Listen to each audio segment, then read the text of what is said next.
Welcome, everybody. Dr. Adam here. Today, we're going to be discussing swarms and laying workers. Both of these conditions, swarming and laying workers, are oftentimes seen this time of the year, and it's important to be able to understand how to work with these conditions. Both of them can be conditions that really are not advantageous to your hive, particularly laying workers. But swarming also is one of those conditions where, you're losing half of your bees is not a great thing. So we're going to talk today about what swarms are, what laying workers are, and I'm going to talk to you about how we correct these issues or prevent these issues as well. All right, so let's start with what is a swarm? Well, this is a swarm. This is from a few years back at our farm, and when you see a swarm happening, essentially what's going on is that half of your workforce has left the colony. So essentially, when a swarm occurs, the queen, the old queen, leaves with half of the workforce and finds a new hive. Now, for you that are that's the beekeeper, coming back to your colony one day and seeing that half of the population is gone is not a great thing. And so let's kind of understand why colonies swarm. And there's really two conditions that occur naturally that cause swarming.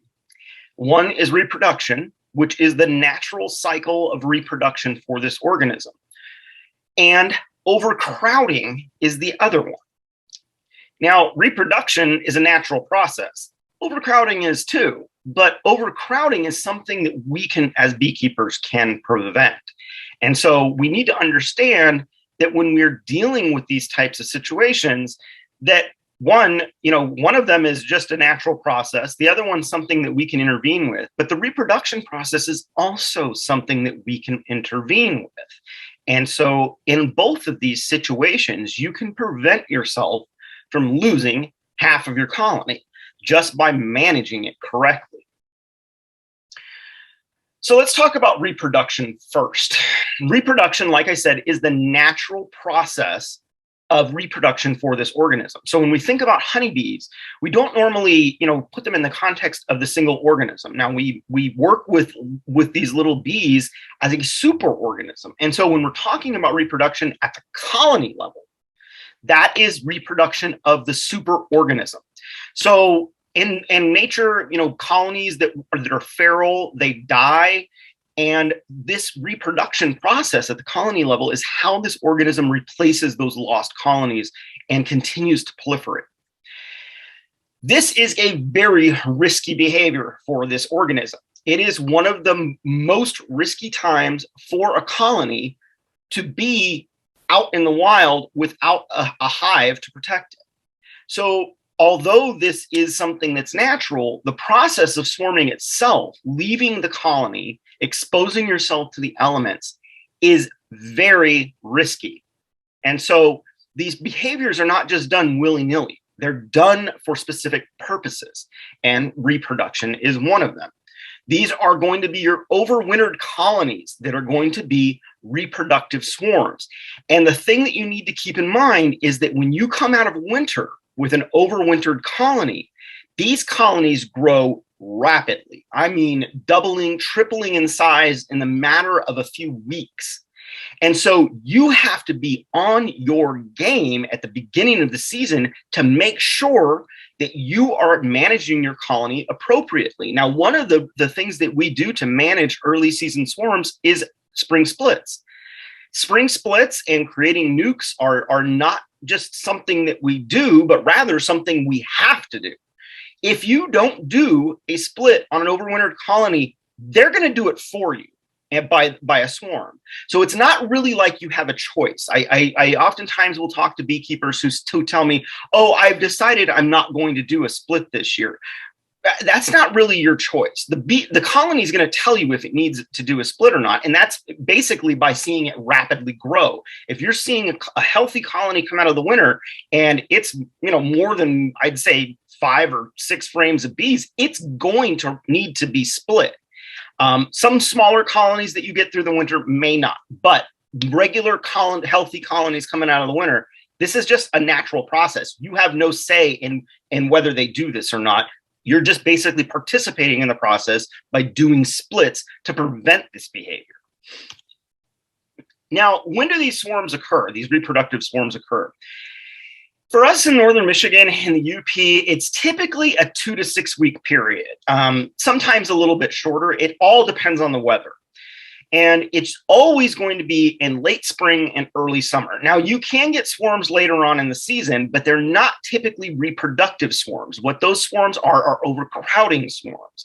So the reproductive swarms, when they're coming out of the winter and replacing those lost colonies, that is happening in the early part of the season. And for us here in Northern Michigan and the UP, this typically happens when we have a regular winter, like say, things start to really come out. We start coming out of winter, say late May, early June. Typically, you're going to see swarms in late June, early July, and that's pretty typical. If the spring or if the winter is shorter, you may see swarms a little bit earlier. But typically, we see these happening, I'd say, between mid-June and mid-July is kind of our period for swarming.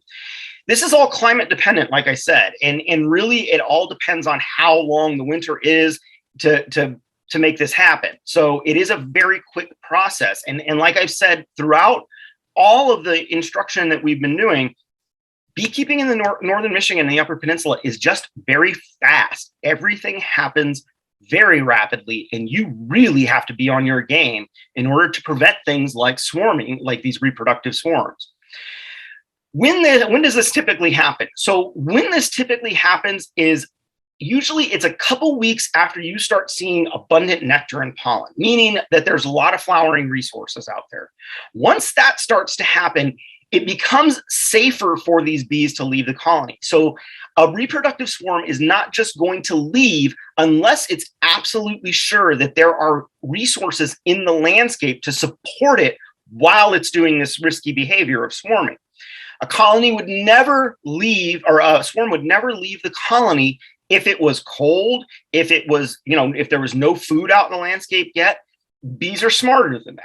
And so they're going to wait for things to be real nice. And so that's why typically we see this happen right when the honey flows get going in Northern Michigan and Upper Peninsula, late June, early July. This is when this starts to occur because there's enough resources in the landscape to support the organism. Overcrowding. So overcrowding swarms are a very different situation. Overcrowding is just like what it says. It's basically that you've run out of room to rear brood, store food, and house bees. You literally have that colony has grown so much that it has maximized the amount of space that it can use in the colony. Now, one of the things that really gets people confused when it comes to overcrowding swarms, because overcrowding swarms, that is the beekeeper's problem. That is us not doing our job. Now, the problem with that is, particularly for new beekeepers, is that you can prevent overcrowding swarms by supering and just adding more space. But more space is not foundation. It's not undrawn frames. It is drawn frames. That is usable space. Foundation is just more work. And so very frequently that we see new beekeepers in Northern Michigan and the Upper Peninsula really struggle with this because your bees are trying to make wax, you're trying to give them space, but oftentimes wax production does not keep up with the resources coming in, particularly if we have a really strong honey flow at the beginning of the season.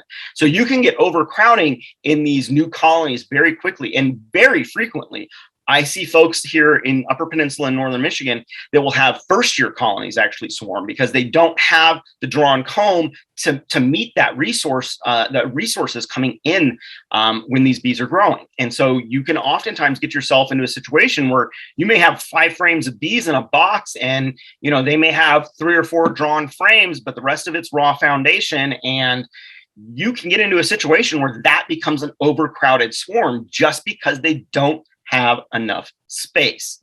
So something to keep in mind. Now, these overcrowding swarms are not, they can happen at any time. This is, swarms that you see in late season, those are overcrowding swarms. Swarms that you see in mid to late July, those are overcrowding swarms. Swarms that are reproductive are always in the beginning of the season. The rest of the season, you are dealing with conditions that are basically caused by you by not managing space. Now, again, you may not have the proper equipment like drawn frames to be able to accommodate these bees at that time. So that can be an issue here as well. But this is a beekeeper issue. This is not a honeybee issue. This is a beekeeper issue of us not managing space appropriately. Now, what happens is as this space gets limited, you start to see a rapid increase in what we call swarm queues. And so I'm going to talk a little bit about what those swarm queues are. But first, I want to bring you to an old saying that has been in the beekeeping industry. And I actually don't know who this is attributed to. This is just something that I kind of feel like has just been around forever in the beekeeping industry. But this is a quote that basically it's an old saying that is, a swarm in May is worth a load of hay. A swarm in June is worth a silver spoon. A swarm in July isn't worth a fly. Now, you might ask yourself, okay, Dr. Adam, why are you saying this? This is very confusing to me. I'm not trading in hay, and grandma's the last person I knew that had a silver spoon. So let me put this in context for you. So this is all about like, what is a swarm worth, right? So a swarm in May is worth a load of hay. You get a swarm in May, it's something that you can collect and put in a colony, and it has enough time to grow over the season. Now, likelihood is you're not going to see a swarm in May here in northern Michigan and Upper Peninsula. You're going to see swarms in June and July. So a swarm in June is worth a silver spoon. A swarm in June is actually worth something, because if you find a swarm in June, or I would say even as late as early July, you have enough time to build that colony up to make it through the winter. Now, swarms that happen in late July through August, in September, they are not worth a fly. And the reason is because you have absolutely no time to get these colonies to where they need to be by the time we hit winter. Your August is when winter bees start getting put on in colonies in northern Michigan and the Upper Peninsula. If you install a swarm in August, that swarm has to build out before it ever starts thinking about creating winter bees. And so the likelihood is that you're going to have a colony that literally is just trying to catch up the rest of the season. And because our season is so short, there's just no possibility for that. The logistics of that are nearly impossible. So why do I say this? Well, if you're one of those folks who thinks that they're going to create, start beekeeping by catching swarms, you need to understand that you need these reproductive early season swarms, or the very first part of overcrowding swarms. Anything beyond mid-July is not worth your time. It's not worth the effort unless you're planning on combining a swarm with another colony. That is perfectly appropriate. But if you plan on growing that colony out over the season with that swarm and you're in the late part of the season, chances are you are never going to get that colony through the winter. All right, so let's talk about the cues and conditions that promote swarming. Now, I'm going to first kind of go back to our overcrowding. So crowding is one of the biggest ones, right? So crowding in both situations, both reproductive and crowding swarms, the crowding part of it is kind of the key component. That is what drives a lot of these in-hive cues. So when you have too many bees in a colony, it has impacts on resource allocation, resource storage, the ability of the queen to lay. All of these things get messed up when you have too many bees in a colony. It dilutes the queen pheromone, number one. The more bees that you have in there, the bigger the colony is, the more the queen pheromone gets diluted. You run into situations where there's no space for food. And so what happens is that because the bees do not have the appropriate space to store pollen and nectar, they generally will end up storing it in the brood nest. Now, typically, we see pollen stored on the outside of the brood nest and honey stored above. In a crowding situation, you will see honey being stored right in the middle of the brood chamber, pollen right in the middle of the brood chamber. And when that food gets put in there, what happens is now you have displaced your queen. Your queen has less places to lay, which is a very big problem, because if she doesn't have places to lay, she won't lay. So the other piece of this is that you have too many young bees, and that is another cue that really is well, it's another kind of symptom of crowding that also impacts cues. So young bees just hanging around is a problem. Bees always have jobs. They should be doing those jobs. If they're just hanging around, that's a problem. And too many young bees, what happens in these swarm situations is that you end up having these very large hatches of young bees. And because the brood nest is being filled with food instead of young bees, those young nurse bees essentially have no job. And I don't know about you, but when I find teenagers that have too much free time and not any responsibility, that's when issues start, right? And that's exactly what's happening here with your nurse bees, is that if they have nothing to do, what they do is they just hang out on the bottoms of the frames, and you'll pull frames out and there'll just be bands of bees just at the bottom of your frames, kind of like hanging off the bottoms of the frames. Those are your young nurse bees that don't have a job. And so what that does is, because the nurse bees don't have a job, that creates a situation where you've got a bunch of bees that just have nothing to do. Now, when all of this kind of comes together, whether it's in a reproductive situation or a crowding situation, because essentially these cues are the same. In a reproductive swarm, you have a colony that's building very rapidly. It gets to a point where it gets pretty crowded, and then it splits. It divides itself. The same thing with a crowding swarm. It's pretty much the same thing. The difference that you're going to see is that in the early season swarm, you're going to see frames that are literally wall-to-wall brood. And it's going to be more of a crowding situation that's developed because of how much brood you have. The crowding situation with a crowded swarm, as opposed to the reproductive swarm, is literally, it's more that food is being put in the brood nest, which is creating a situation where the queen doesn't have a lot of places to lay.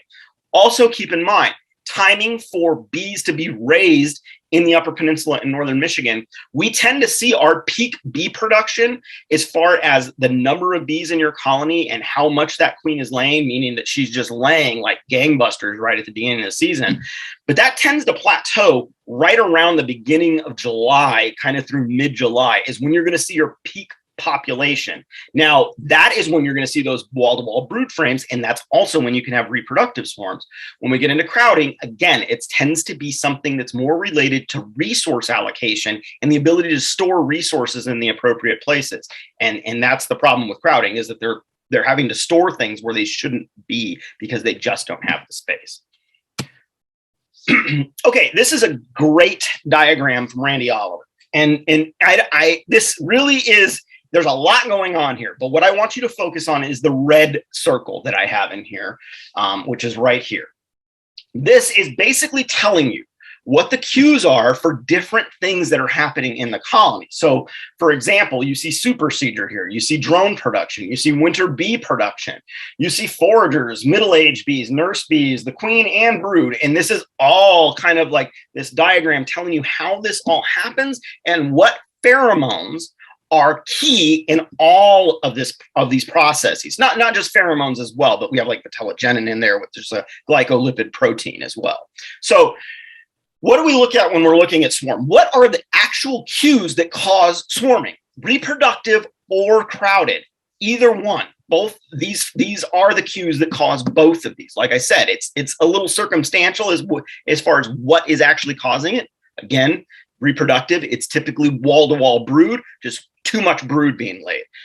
Overcrowding, it's typically too much food being put into the brood nest, and we're basically creating a situation where the queen doesn't have room to lay.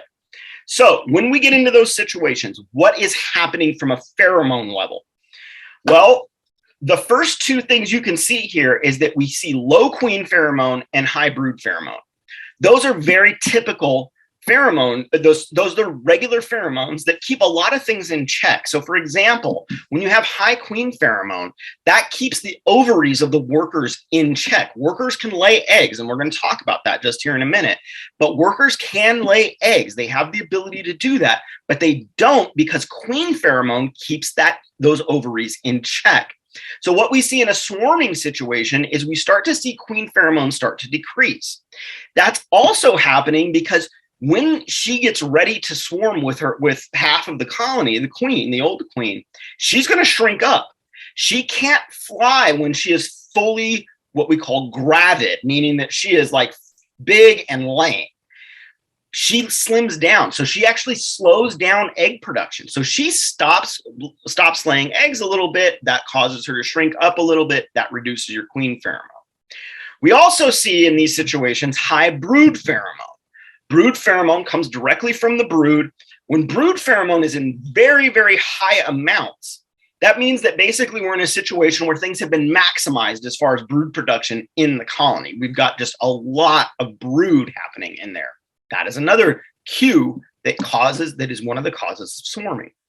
The last one is high vitellogenin levels. And like I said, vitellogenin is not a pheromone, it's a glycolipid protein, but it's a very important protein. It is the easiest way to describe vitellogenin is it is the longevity compound. The higher level of vitellogenin you have, the longer you live. And so queens have very high vitellogenin levels because they can live for several years. Young bees, as they hatch and as they work in the colony as nurse bees, have very high vitellogenin levels. 21 days after they're hatched, and as they're working in in the nursery, they then become foragers. Once they become foragers, that vitellogenin level plummets, and they live about 2 to 3 weeks after that. Once they leave the nest and become a forager, vitellogenin plummets and longevity is pretty much gone. They live for a couple more weeks. So you have this situation with low queen pheromone, high brood pheromone, and high vitellogenin levels, meaning that there's just a ton of young bees, those teenagers with nothing to do. So brood pheromone, you're talking capped brood. Capped brood requires no maintenance, right? Only open brood requires maintenance from nurse bees. So those wall-to-wall brood frames that I'm talking about, and I'm going to show you some pictures here in just a moment, but when you see frames that are wall-to-wall brood, although it is brood, those nurse bees do not have to tend that brood. And so again, it's teenagers without a job. All right, so let's talk about the process of swarming. We've talked about what the two types of swarming are, what the cues are that are driving those processes. And let's talk about the actual process of swarming. So bees will not swarm. Bees are smart. Well, y'all have realized that by now, I'm sure. But bees are smart. And they are not going to put themselves generally in a situation that is, I'd say, overly risky. You know, leaving a colony is always risky because you become subject to predation. Birds, you know, all kinds of predators that are out there looking for morsels in the sky. These swarms are great places to get a good meal because there's thousands, tens of thousands of bees in these swarms when they're leaving the colony and when they're moving around the landscape. And so they wait for the conditions to be right. They're not going to put themselves out in a storm. They're going to wait for warm weather. So you don't see swarms in cold weather. They're going to wait for warm weather where there is no freezing nights. So you're going to have above freezing temperatures at night. And typically during the swarming season, we're pretty consistently above that. But they're not going to put themselves out in a situation where they're going to freeze as a cluster on a tree branch. They're going to make sure that pollen and nectar are available. Like I said, they're leaving the nest where all those resources are stored. They know they need to have access to food in the form of nectar and pollen. And so they will wait until that is in abundance in the landscape. It's one of the things that keeps that delays swarms for us in the Upper Peninsula in northern Michigan into June and early July. That's one of the main things that delays that is just our pollen and nectar flows. And they're looking for long day lengths. They're not going to be doing this when day lengths are short, because when day lengths are short, we're entering the end of the season going into winter. So they're always waiting for longer days as well. So that's why these things tend to happen around the summer solstice as well, because that's the longest time of the season as well. Now, crowding swarms, they do occur later in the season when the day length is waning, but they're always going to be occurring basically in the summer. Like, I mean, it makes a lot of sense. I mean, just kind of common sense. They're not going to be swarming in the winter or the early winter or late fall or anything like that, because the conditions just aren't right.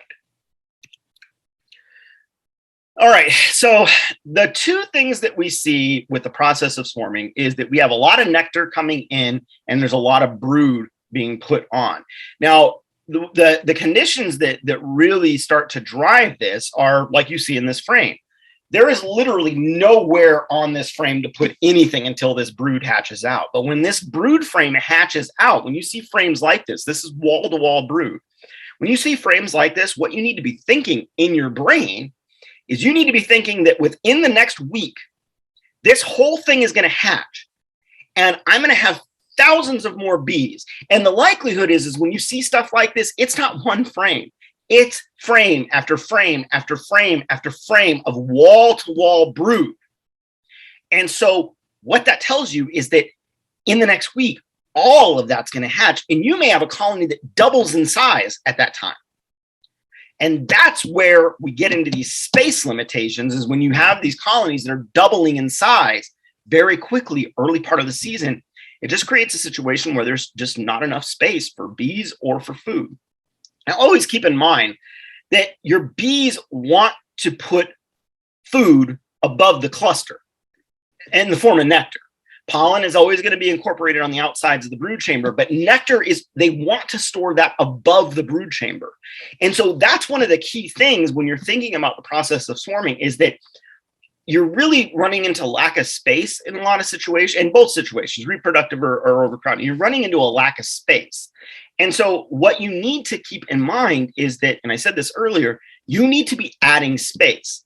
And that space is drawn comb. So if you're a first-year beekeeper, and I know many beekeepers that take this strategy, we've done it ourselves, where we take a year off from honey production, where the focus is honey production, and we just focus on wax production. And there's a lot of videos out there that can demonstrate to you how to do wax production in northern climates. Paul Kelly from the University of Guelph has an amazing YouTube video that shows you basically how to accelerate wax drawing in young colonies. And it is a technique, but it is it's time intensive, and it's something that you have to be on top of. And so just keep that in mind. There are ways that we can kind of work with this to create more wax when we're a young beekeeper.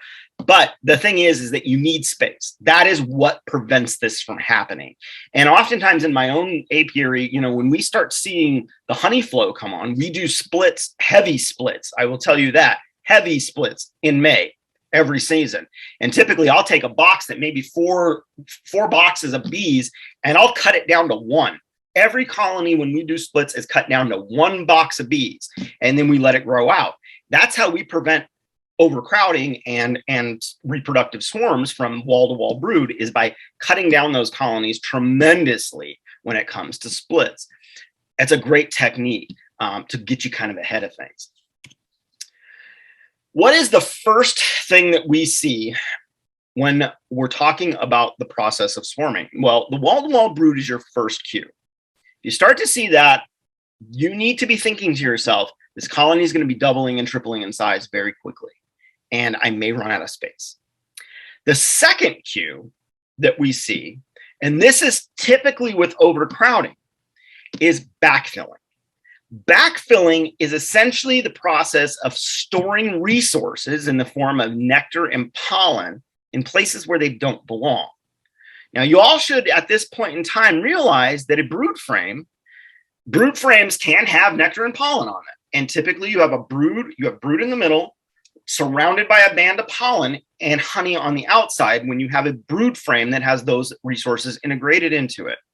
But you will never, never see a colony storing nectar and pollen where brood should be unless it is short on space.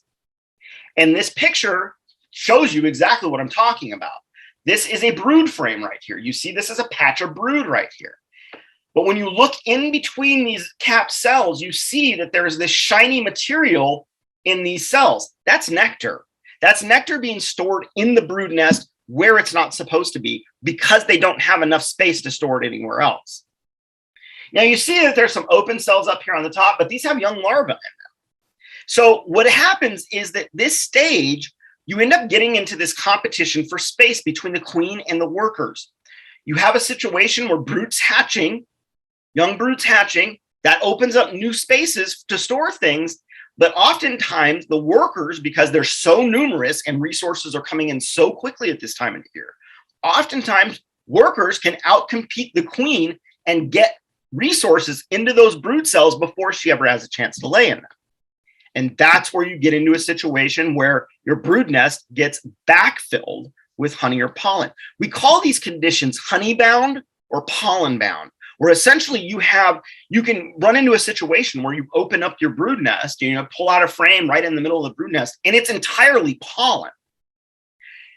There's no way to fix that other than to move the pollen somewhere. Because in that situation, you've essentially locked out an entire frame with pollen bound. It's the same for honey. They'll do the same thing when space is limited. So we start to see backfilling. When you see backfilling, so that's the second cue for you. When you see wall-to-wall brood, you need to start thinking about, I got to add some space here. When you see backfilling, you're already into a situation where space is limited, and now it's a competition for space between your queen and your workers. When you see this, you're not on your way to a swarm just yet, but this is a key indicator that you're on the track, you're on the path. You're just not quite there yet. Now, when you see this, you can recover from this. And there's several different techniques to do this, but it all involves drawn comb, essentially adding space. So we see backfilling. That's the next thing we see. Now, once we start to see backfilling, there is a response by the queen to this situation. She has less space to lay eggs, and so she decreases egg production. That ends up reducing queen pheromone. Now, brood pheromone, as brood hatches, it decreases, but keep in mind, all of that capped brood in those wall-to-wall brood situations, that has a very high queen pheromone or a brood pheromone to it. And so you've got a situation where you've got all this brood in there and not enough space. The queen at this point slims down. And when you start to see your queens slim down, and you will see it when you open hives that are on their way to swarming, when you see that queen and she's not quite as big as she was before, that means that her egg production has been reduced. Now, this happens in many different situations where she will reduce egg production. Swarms is one of them.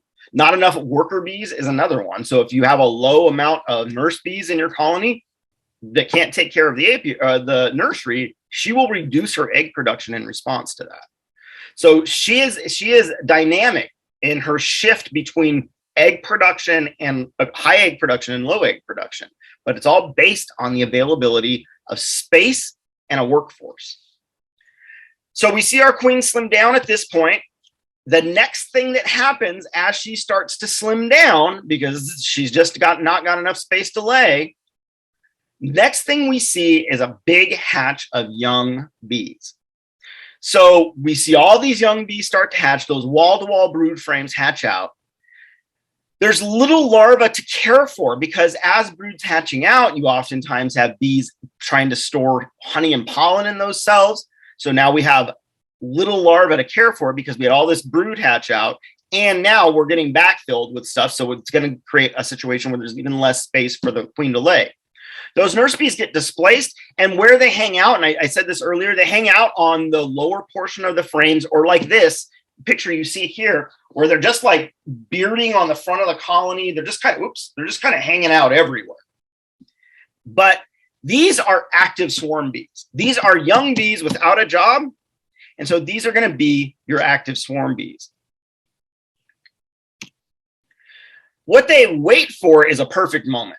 So once all these things happen, they wait for that perfect moment, and the swarm leaves once they get a break in weather, a good time in weather, warm, good conditions, low wind. They're not going to put themselves in a risky situation.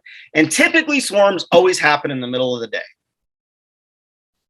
That's just, it's the best opportunity to leave. It's the longest time to find a home, at least for the night or maybe permanently, but they typically leave in the middle of the day. Now, as they get ready to swarm, what do? Well, the swarm itself, the workers, they gorge themselves on honey before they leave because they need to have food as they go on this new trip to find a new home. And they leave all at once. Now, there are a few scout bees that go out first to find the primary landing spot, which is the first landing spot that they're going to be at. But they're going to move a couple of times. So the scouts will go out, they first find a primary spot that's typically pretty close to where the colony's at. If there's they're looking for trees, they're looking for large objects. They do land on just about anything, and I've seen swarms on all sorts of different things. But typically, they're going to try and find something like a tree or a fence post or something like that to collect on. They're going to leave all at once after those scouts come back and report that they found a spot to land. They're going to land at that first spot after they swarm, and they're going to check for the queen presence.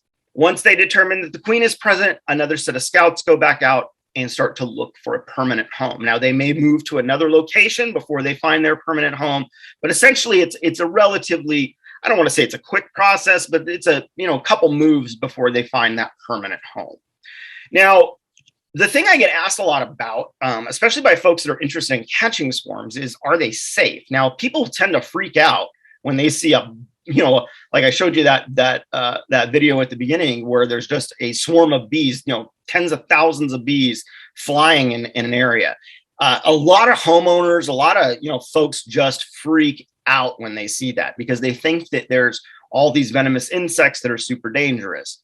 Swarms are the safest time to be around bees, hands down. And the reason is because those workers have all gorged themselves on honey before they got ready to fly. What that does is that extends their abdomen, and it makes it harder for them to actually sting you because of that abdomen extension. And so what you can do with a swarm, now, not to say that you may not get stung during a swarm, it happens every once in a while, but essentially you see me in this picture here, I'm in a t-shirt and just a veil. I don't like getting stung in the face. I always wear a face veil, but I could literally stick my hand in the middle of this swarm and nothing's going to happen to me. They are very gentle when they're in this condition. And I've done situations where I've actually reached into a cluster, grabbed a cluster of bees with my hand and pulled it out to get the queen. And essentially what you do when you, in that situation, you put the queen in a box and then the whole swarm just goes to the box. But swarms are very safe to be around. There's nothing dangerous about a swarm. You're in more danger opening a hive just regularly to do an inspection than you are being around a swarm. All right, so what can we do to prevent swarms? Well, the first thing you need to do is you need to learn how to tell these cues, right? You need to recognize when you have wall-to-wall brood, like this frame right here. There is not a spot to lay in this frame. It's wall-to-wall brood. That means you have a lot of young bees on their way. So that is one of the big things to see if you're going to be crowded, is that those big hatches of young bees, right? The next thing you want to learn to tell is if you have backfilling.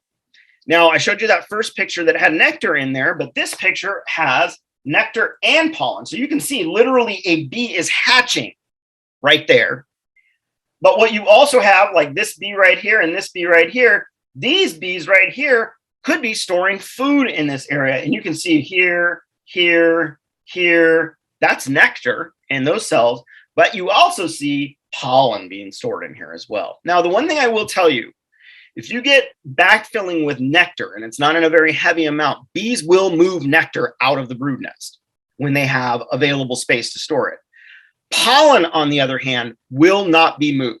So if you have a pollen-bound frame, a big frame that's full of pollen that's in the middle of the brood nest, there's no way that that's going to become available until they've used all the pollen in it. But they will not move the pollen to make space. They will move the honey or the nectar to make space within the brood nest.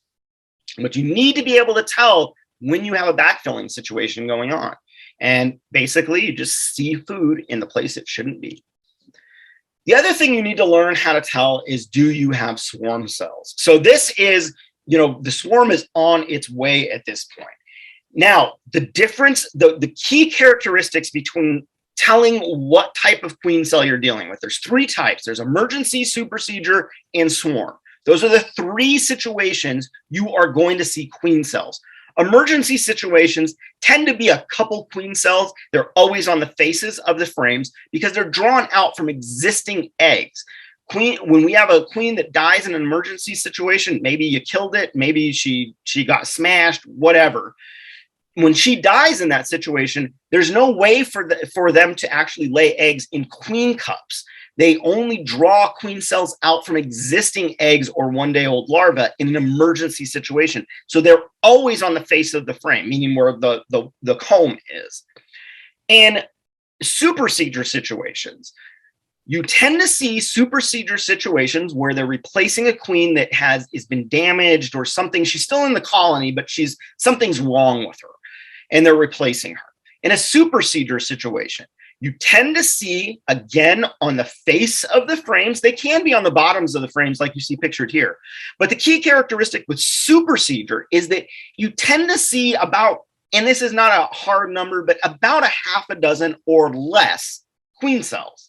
So if you see, 6 or less queen cells, and they may be on the bottoms of the frames, they may be on the face of the frames, that is typically a supersedure. That is not a swarm. Your colony is not going to swarm in a supersedure situation. They're just going to replace the queen.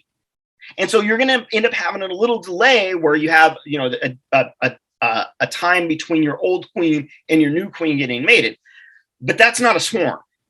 A swarm, literally, when you have a swarm happening and you have queen cells being formed from a swarm, they are numerous. And I mean a dozen, way more than 6, sometimes as much as 15, but a ton of queen cells.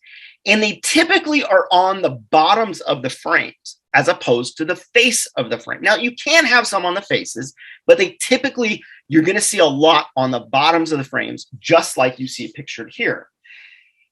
A real good trick when you're in swarm season and you think you might be on your way to a swarm, a really good trick to see kind of what type of queen situation you have going on, you can just open a brood box, just pop it and tip it back like you see in this picture. And you can see when you tip these boxes back, you'll see the queen cells on the bottoms of the frames. And in this picture, we're only looking at 1, 2, 3, 4, 5 frames. And on 5 frames, when we tip this box, we can visually see 1, 2, 3, 4, 5, 6. This might have been a 7th right here. But you see at least a half a dozen queen cells just from tipping the box back. This is absolutely a swarm situation. This is not a supersedure. This is not an emergency situation. When you see this on the bottoms of your frames, and they're going to be numerous, that is a swarm situation. And when you have queen cells on, this is well on its way to swarming, right? Queen cells 16 days before they hatch. Once you literally have about 2 weeks, less than that when you see this, because like I can already tell, you look at this one that got a little torn open, there's already larvae in there. So you have to be ready for this, but you've got to be able to recognize this. Now, in this situation, what could you do? Well, you could pull these frames that have queen cells and put them into a new colony with no queen and let them raise a queen. You can essentially destroy all the queen cells, but mostly what I find is when people think that they're going to destroy all the queen cells to prevent a swarm, you always end up swarming, because these things are not just on the bottoms of the frames. They can be tucked away in little weird spots, where you have like a gap in comb or something like that. They may put a queen cell. So invariably, you likely are going to miss one of them, and you're going to end up having a swarm anyways. The best situation to deal with this is to get all of these queen cells out of this colony and add new or add drawn comb to basically let this queen have space. By removing these frames that are full, so like for example, with the wall-to-wall brood, you can always donate those frames to another colony that needs a little boost, and that frees up space. The same with these queen cells. Say for example, you have a colony that went queenless or something like that, and you need a queen. Well, you could take these frames out with queen cells and put them into that colony, or you could put them into a new colony and let them raise a queen, and now you got a new colony. So there's ways you can deal with this. But let's talk about kind of some of those key things that you can do to prevent these swarm triggers, because no one wants to get into a situation where they lose half of their bees. The first thing that you need to be thinking about is early season. So in the spring, colonies that overwinter in northern climates, they move up over the colony over the course of the season to feed on honey resources, which is how they thermoregulate. By the end of a spring, or early summer for us sometimes, but by the end of spring, your colony is typically at the top in the top box, and there's a bunch of just empty comb down below. Now, if you do nothing, oftentimes what will happen is the queen will stay up in those top boxes, and you can end up with a swarm situation due to crowding or reproductive swarm while there's plenty of room down below. But they've moved up, and typically they sometimes will move down, but not all the time. So what we do in the early part of the spring is what we call spring reversals, where we literally, and this diagram right here is great. You see, say, for example, the dark box is where our cluster is, our bees are. You take that top box and you move it to the bottom. And you take that bottom box, which was your brood chamber last year and now is empty, and you move it to the top. And what that does is that gives you immediately space above. And even if you're a second-year beekeeper, you got your first colony through the winter, this is drawn comb. That bottom brood chamber is drawn out. So you have immediately added drawn space to the top of this box. Adding that drawn space can help prevent crowding swarms and reproductive swarms. You also want to super early. You don't want to wait until your colonies are totally filled out with bees before you add supers. My rule of thumb is that if bees are working on 70% of the frames in the box, in the top box, and it doesn't mean that they have to be drawn out or anything. It's just when you open that box, 70% of those frames are covered in bees. If that's the case, you need to add another super at that point, or two, in fact. And up here, because the honey flows come on so quickly, I typically super in twos. So when I see a colony that's starting to fill out, I add 2 drawn supers to it to make sure I can maximize the use of space by the bees and have enough storage room for resources as they start to come in. The other thing you can do is prevent backfilling. So backfilling, again, putting resources in the spaces where they don't belong. Really, the ways that you do this is you add supers with drawn comb. And that is something, again, that beginning beekeepers oftentimes struggle with. So you may need to take that year and start working on comb production more than anything. And then you'll have those resources available to you. Folks do sometimes sell drawn comb as well. So folks like myself that are at scale, we've sold drawn comb in the past. We don't sell it currently, but oftentimes you'll see drawn comb available on like Facebook groups and things like that. Drawn comb is worth its weight in gold to a beekeeper. It is one of the most valuable resources we as beekeepers have, because drawing comb is a very resource intensive process. It requires a lot of nectar flow, and it has to be a strong nectar flow to stimulate wax glands. And so when we're trying to produce wax is often the same time where we're trying to also store honey. And so that wax production is key, and those frames are worth their weight in gold, hands down. Another technique, and I just want to mention this because I get asked a lot about checkerboarding. I don't know why so many people key into this technique for preventing swarms, but it's something that's very confusing to new beekeepers. So checkerboarding is a process that we can use to prevent swarms, but you have to have drawn comb. So checkerboarding essentially is where you have a brood nest that's very, very full with wall-to-wall brood frames. And what you do is you take out every other frame and put an empty frame in its place. And so what you end up with is a box that has a full frame, an empty frame, a full frame, an empty frame, and so on. Now, those frames have to be drawn because they need to be immediately usable. If you put undrawn frames doing checkerboarding, which is what I see a lot of, all you're doing is creating more space limitation, because like I said earlier, foundation is not drawn comb. There's no way to store in foundation. All right, what else can you do? Well, I said this earlier, you can remove big brood frames. Move it to a weaker colony, put it in a nuke. put it in a starter to raise queens, but you can use these frames. Oftentimes when I'm going through colonies in the early part of the season and doing inspections, I will very frequently have a box that I will be just taking frames out of wall-to-wall brood. I put them in another box and then I donate them to colonies that need a little boost. It's a great way to get smaller colonies boosted up.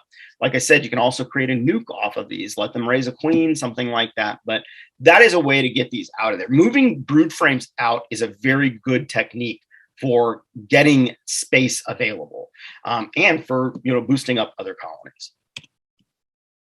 All right, so that is all I'm going to say about swarms.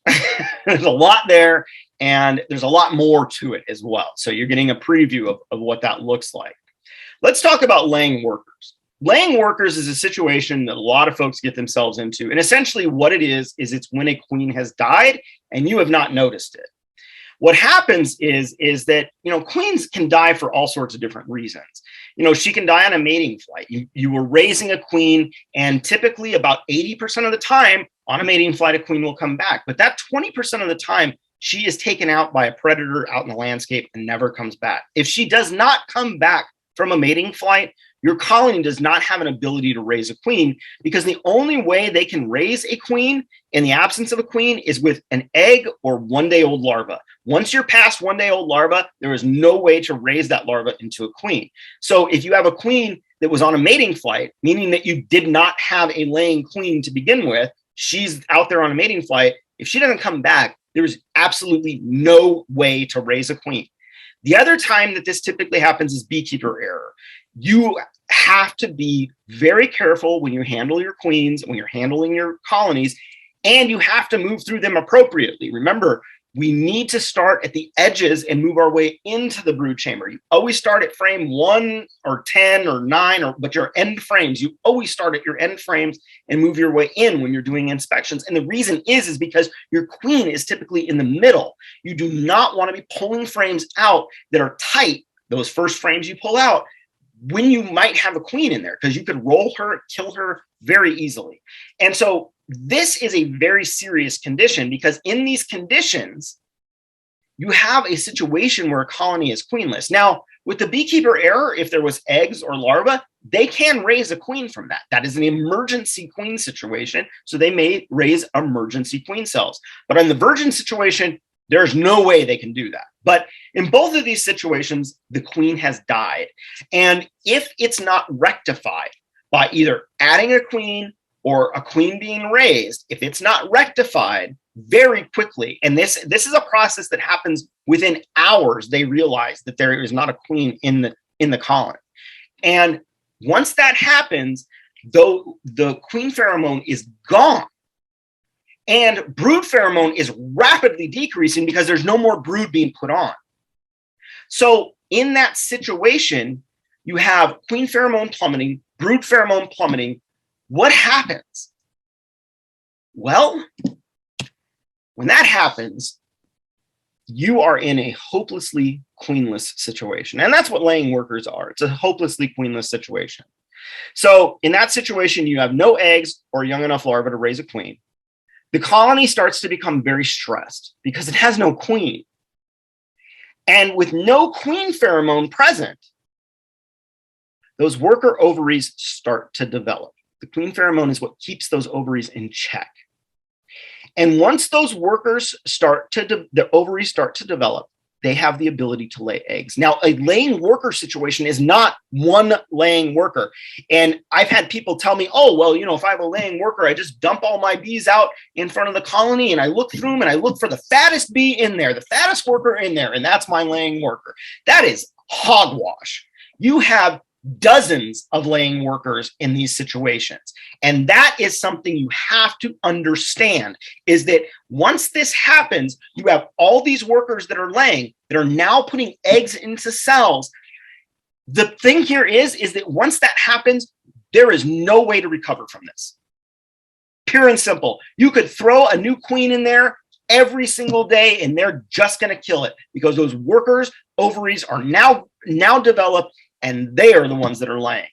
So that's why this is a hopelessly queenless situation. When you get to this situation where you have, like this picture right here, you have multiple eggs in a cell. I should have mentioned that earlier. A laying worker situation is diagnosed by seeing multiple eggs in cells. Queens will never lay more than one egg in a cell. But you can see in this cell that's been peeled away, there is 1, 2, 3, 4 eggs in there. Not only will they lay multiple eggs, they lay them everywhere. They could be on the top of pollen. They could be on the sides of cells. Your queen's always going to put it in the bottom of the cell. So when you start seeing eggs in weird places and multiple eggs in cells, that is a laying worker situation. And you cannot correct it. It is irreversible. It is hopelessly queenless. Your colony is DOA at that point. It is not going to survive. And you cannot add a queen and fix this. There is only one way to fix this situation, and that is by combining it with a queen right colony. It's the only way you can do this. The only way you're going to recover from this. But you are not going to be able to put a queen in here and fix this colony. It's done at this point. What happens in a hopelessly queenless situation? Well, it's catastrophe. It is literal catastrophe for the colony. When you have a hopelessly queenless situation, a laying worker situation is what I mean by that, because that is a laying worker situation, is hopelessly queenless. This is some research that came out of the 50s, where they looked at how colonies are affected by laying workers, and it is a collapse. I mean, you will see a strong colony collapse to literally nothing in the matter of weeks. What happens? Comb production is reduced by 73%. Flight activity is reduced by 77%, meaning that you don't even have bees going out and foraging at this point. They're just trying to figure it out. The number of bees with pollen loads is reduced by 73%. They're not even collecting pollen, like very little pollen at this point. Pollen load by weight, meaning how much pollen they're actually bringing in, reduced by 50%. Nectar coming in, reduced by 81%, simply because of a queenless situation that has elevated to a laying worker situation. This reduction in all of this, like I said, this colony's DOA. When you see multiple eggs in cells, there is nothing you can do to fix this. The only solution is to combine it with a queen right colony. And you do that using the newspaper method, where you essentially have a queen right colony. You put a piece of newspaper right on top of the colony. You add your laying worker colony on top of that newspaper, and then you close it up. And over the course of about 3 days, the laying worker colony and the queen right colony will eat away at the newspaper and combine into one. And that basically what that newspaper offers is it offers enough time for the queen pheromone to permeate into that hive, into that queenless hive at a low level, to where when they do combine, those workers in that queenless hive are not going to attack and kill your queen in the queen right hive. It's the only solution you have. If you do nothing, your colony just dies. Eventually the workers are just going to abscond, and you're going to come back to a box that has nothing in it. The other thing that you'll see in queenless situations and laying worker situation, I'm going to go back just a couple slides here, is that in a laying worker situation, the reason it's so devastating is that laying workers, so workers are never mated. They can only lay drones. And so that's the big problem, is that you have they're not increasing your workforce at all. In fact, they're just adding more work to the equation, because drones do nothing. They don't feed themselves. They don't collect anything. They essentially are resource sucks on the colony. And so if you have a colony that can only lay drones, that is a losing situation. Now, the other thing that you'll notice, and the reason I wanted to come back to this picture, is because they don't lay. So because workers have no ability to really tell the size of cells, okay, so the queen, when she comes to a cell and it's a certain size, that's how she determines what type of queen or what type of egg she's laying in there. If it's a big cell, that's a drone cell, and she'll lay an unfertilized egg in. If it is a small cell, that's a worker cell, and she lays a fertilized egg in that. The workers have no ability to do this. They have no ability to tell what cell is which, so they lay in everything. And so what you end up with in this picture, and it might be a little hard to see for you at first, but remember what your cells look like. Worker cells are always going to have cappings that are pretty level with the edges of your cells. So, like for example, you see this little cluster of cells up here. Those are all pretty flat to the cell itself. Those are workers that are being raised in there. But this is a queenless situation that's gone to a laying worker. So these are all going to hatch out pretty readily. But what you'll see down here is that these are worker cells that have those puffy tops to them that we see in drone cells. These are drones being laid in worker cells. And so the drones that actually result from a laying worker situation are small drones. They're not full-size drones because they're raised in worker cells, not drone cells. It's another indication that you can see in a laying worker colony is that your drones are very small and they're very numerous. If you open up a colony and all you're seeing is drones, that is definitely a laying worker situation because you will never see high numbers of drones in a healthy colony. Laying worker colony, it's very frequent that you see that happening. All right. The thing that I do want you to keep in mind with all of this, because there's really only one solution, is don't get hung up on colony numbers. I know when I even started in the industry, it's like a badge of honor to say you got 10 colonies. But oftentimes beekeepers get hung up on numbers. And if you're one of those folks who is more concerned with the number of hives you have than the health of your hives, that's a problem because beekeeping is dynamic. Beekeeping is always fluctuating. And if you ask me how many colonies I have, I typically will give you a range. I'll typically say I have, somewhere between 60 and 80 colonies. And the reason is because it's a dynamic number. It's never static. I'm always evaluating colonies. I may be combining colonies. I may be doing something, but it's a dynamic number. Don't get hung up on the 10 colony number. Do what's right for your bees. Your colony numbers are going to fluctuate throughout the year, and you may get to the end of the season and have to combine a bunch of stuff just to get, colonies big enough to make it through the winter. So don't get hung up on that. When you see a laying worker situation, take action immediately by combining it with a queen right colony. That is your solution for a laying worker. All right, so in summary, well, swarms can be prevented with action when cues are seen. You have to be able to observe the cues, though. You have to know what those cues are. Backfilling is really the first one that becomes very evident. But again, wall-to-wall brood in those early parts of the season, that's another key indicator as well. But backfilling, especially for crowding swarms, that is a very key indicator. If you see them putting food where it doesn't belong, you're likely walking your path towards a swarm. Laying workers are a deadly situation and must be corrected immediately with a newspaper combination. There's no other solution for this. Don't waste your money on queens. I've had students over the years who just feel like, I don't know, maybe I don't know what I'm talking about and that I'm trying to set them up for failure, but we'll just waste money on queens and throw queens at this queenless colony all season long and then, get upset because the colony didn't make it through the winter. Well, your colony health is your top priority. And I'm telling you, hands down, I've been doing this a long time. If you see a laying worker situation, there is no way to correct it. The only option you have is to combine it. Always make sure that your bee's health is your top priority. And laying worker situations is a key situation we deal with. Everybody deals with it. Invariably, something might happen to a queen. But you got to correct these things when you see them, especially something this critical. It is a catastrophe on the horizon, just like I said earlier. All right, folks, I hope you enjoyed this lecture, and I'll look forward to seeing you at the next one.